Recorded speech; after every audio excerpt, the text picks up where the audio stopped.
If you look at the temple structure, deep into the sanctum sanctorum, all you will find is a stone.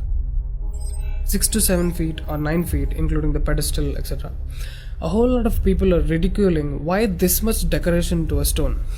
What's there in it? How can you worship this dumb stone as God? To all the idiots who are ridiculing idol worshipping, let's talk science, okay? What is it? It's a rock. What is rock? Rock is made up of metals and minerals. If you go to a valley and shout something, what does the rocks do?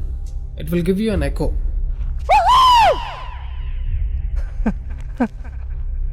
It's an open place. The sound travels, hits the rock and throws it back. This phenomena is called echo and it's scientifically proven, everybody knows it. Depending on how loud you send the sound waves, accordingly rocks will throw back an echo. Every rock, that's why you will hear 2-3 sounds at different intervals. Visually you cannot see what's happening, but you can hear it. This is in open space. Imagine if you're doing it in a closed place. What would be the amount of echo? Obviously much more than the open space. Let's get inside the temple. You will find a linga or a statue made of a rock. And it's placed in a closed wall structure with a Galigopuram on the top. That means a pyramid structure with a tip pointing to the sky. There will be no ventilation.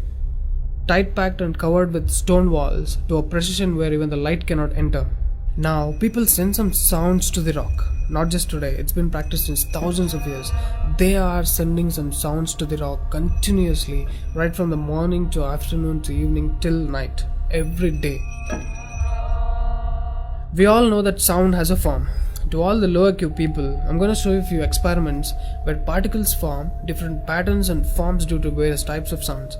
I saw a beautiful music video in this channel in which they show how water, fire, particles respond to the sound. It's an incredible experiment, you must watch it. It is a film to describe to you the effect of cymatic frequencies. Now, 72% of your body is water. 12% is earth, 6% is air, 4% is fire and the remaining is space. Don't you think this sound has an impact on your system? Look at how drastically the water is responding to the sound. Similarly, fire. In fact, everything in the cosmos responds to the sounds. That's why yogis of the past have always said sound is the basis of existence. Every form is a certain reverberation of sound. If you master the sound, you can play with the 5 elements. That's how the sages of the past used to walk on water, disappear into the air, walk through the walls, etc. In Harry Potter movie, what you have seen is just a fiction story. But here, we have got yogis who did all that for real. Even though there are many mystics who can do these things, not just them. You and I can do it if we attain certain mastery over the sound. You need a perception beyond the senses to do that. For that, you need to do a different level of sadhana.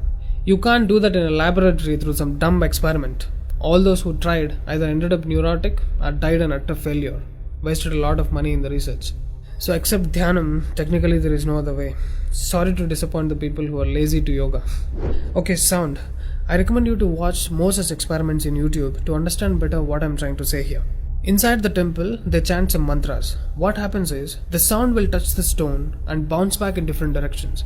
Because it's a closed room, the sound has to pass out through the main door. And whoever is standing in front will be completely soaked in that energy. Now, what do they chant? Vishnu Sahasranamam in the morning and Lalita Sahasranamam in the night.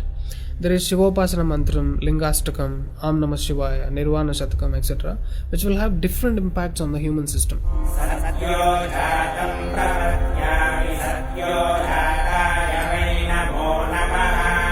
I really wanted to check what impact these sounds have on the human system.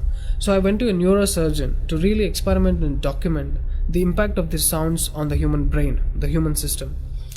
I took my friend Rahul for the EEG test. It's called electroencephalography, where you can see the brain activity, the activity of the nervous system of a person on a computer. We played Lalita Sahasranamam to him.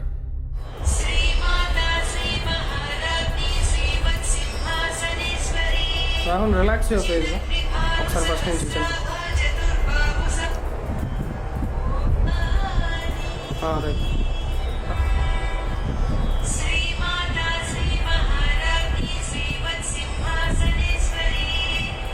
The kind of parasympathetic differences that he's getting is anonymous.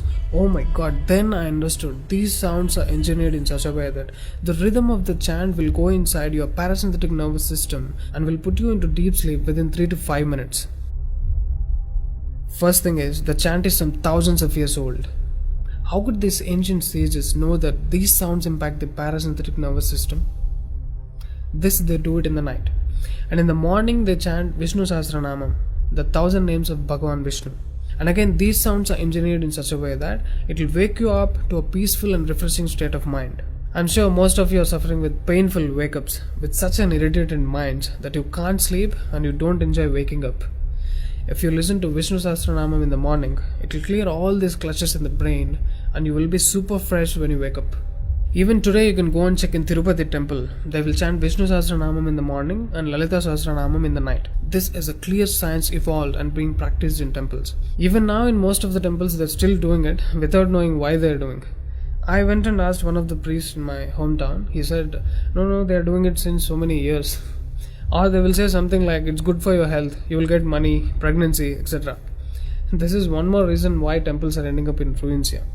There is no one to talk about the science behind it. Why sounds and why the rock?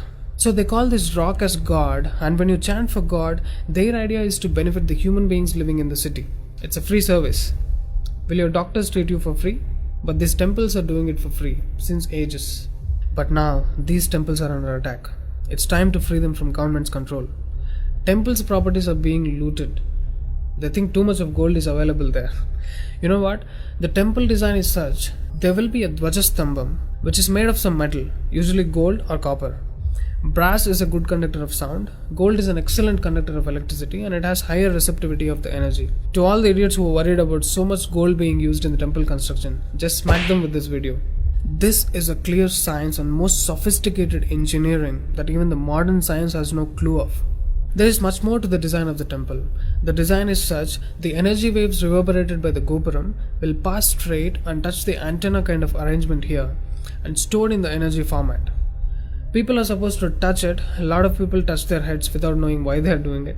And then you are supposed to walk into the space which is filled with this energy transmitted by the rock inside. Doesn't matter whether you are a Muslim, Hindu or a Christian, you can't escape the energy. You will be bathed in the glory of that energy. You can actively feel the difference after you pass through the path.